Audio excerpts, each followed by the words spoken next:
ரொம்பவே டேஸ்டியான கேரளத்து கலத்தப்பம் குக்கரும் இல்லாமல் ஈஸியாக எப்படி செய்கிறதுன்னு பார்க்கலாமா? கலத்தப்பம் செய்யறதுக்கு நான் பார்த்தீங்கன்னா இன்றைக்கி ஒரு 1/4 கிலோ அளவுக்கு பச்சரிசியை நல்லா 3 மணி நேரம் ஊற வச்சு எடுத்துருந்தேன். இதை வந்து அப்படியே ஒரு மிக்ஸி ஜாரில் மாற்றி நல்லா நைஸாக அரைச்சி எடுத்துக்கலாம்.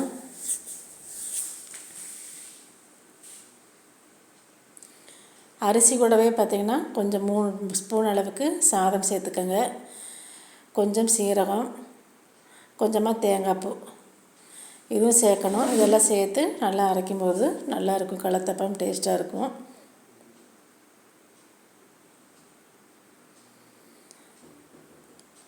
இப்போ பார்த்திங்கன்னா ஒரு 1/4 கிலோ அளவுக்கு நான் வெல்லம் தான் எடுத்துருக்கிறேன். அந்த வெல்லத்தை வந்து நம்ம கரைஞ்சால் போதும், பதமெல்லாம் தேவையே கிடையாது. நல்லா கரைஞ்சி வந்தாமே போதும்.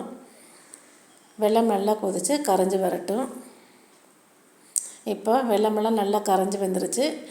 நல்லா வடிகட்டி அது கூட மாவு கூடவே சேர்த்து நல்லா கலக்கி விட்டுருங்க. நல்லா சூடோடவே ஊற்றணும். சூடோடவே ஊற்றி நல்லா கலக்கி விடணும். கொஞ்சமாக வந்து பேக்கிங் சோடா சேர்த்துக்குங்க. கொஞ்சமாக எனக்கு பார்த்திங்கன்னா மீதம் தேங்காய் பூ இருந்துச்சு, அதனால் நான் வந்து அதை சேர்த்துட்டேன். ஒரு கடாயில் பார்த்திங்கன்னா கொஞ்சமாக நெய் விட்டுக்கோங்க.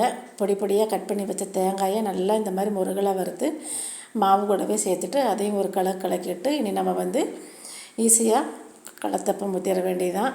எல்லார் வீட்லேயுமே ஆப்பச்சட்டி இருக்கும். அந்த ஆப்பச்சட்டியில் நல்லா எண்ணெய் தடவிக்கங்க. நெய் அல்லது ஆயிலும் தடவலாம். தடவிட்டு நல்லா ஒரு கரண்டி அளவுக்கு மாவை ஊற்றி நல்லா மூடி வச்சு 2 சைடும் திருப்பி போட்டு வேக வச்சு எடுத்தோம் அப்படின்னா கலத்தப்பம் வந்து குக்கர் இல்லாமலே சூப்பராக ரெடி பண்ணிடலாம்.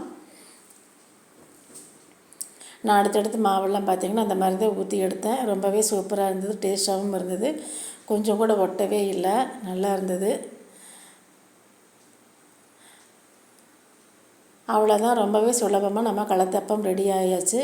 குக்கரில் வைக்க வேண்டாம், இட்லி பாத்திரத்துலேயும் வைக்க வச்சு மணிக்கணக்கில் வேக வைக்க வேண்டியதில்லை. ரொம்பவே சூப்பராக செஞ்சிடலாம். அப்படியே பிச்சு காட்டுறேன் பாருங்கள். ரொம்பவே சாஃப்டாக டேஸ்ட்டாக சூப்பராக இருந்தது. நீங்களும் இதே மாதிரி செஞ்சு பாருங்கள். எப்படி இருக்குங்கிறத கமெண்ட்டில் சொல்லுங்கள். அடுத்த வீடியோவில் பார்க்கலாம்.